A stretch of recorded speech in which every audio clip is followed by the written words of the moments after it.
Welcome to Heathcote.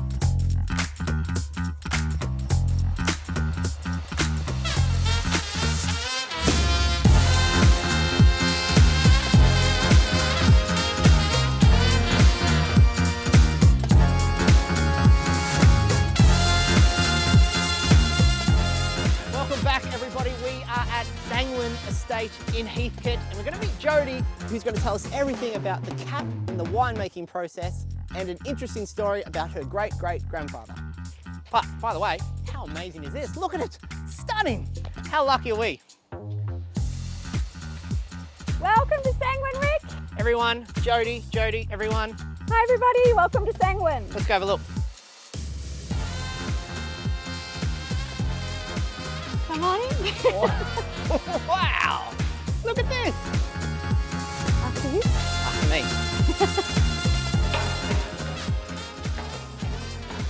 This here, Rick, is our Shiraz ferment. What you see on the top here we refer to as the cap, A cap, like a cap. as in skins and pips. So it caps, it rises to the top. Oh, so it's sitting underneath that is Is juice. Juice, so it's like a hat of the juice. Correct. So it's like the cap. That's right. Back in the day when we did hand plunging, this cap and the size of this cap, if I was to try and do it by hand, I would be pushing all my body weight down to try and get through. Okay. So this is why we need the pneumatic plunger. So it helps to force, with obviously machinery, force down the cap to bring up the juice to extract the colour and the tannin from the skin. So you don't stand on there and push it down yourself? Not anymore. Okay, right. We used to, but not anymore. Do you want to show me how to do it? Of course. Right, let's do course. it. Oh, look out. Oh, how cool is that? So you can see how thick it is. That's so thick. Look at that Oh. juice. Yeah, that would be hard, wouldn't it? And then we let it go. So how thick of the cap is it?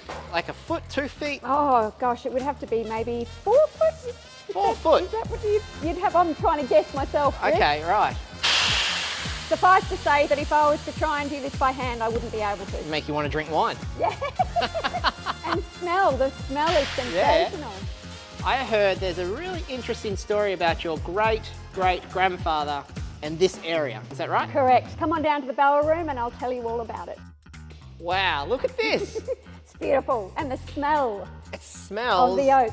It is. It smells amazing. You could bottle it. You could, Yeah. You could bottle it like Sanguine by Rick or something. We should do that, Rick. do We should that. do that. Here is our man. This is my great-great-grandfather, Pietro Dorsa. That's a pretty cool name. It's a very cool name and a very cool beard, Have I you would seen say. that beard? I wish I can't grow a beard to save myself. I think a hipster today would be very envious of that beard.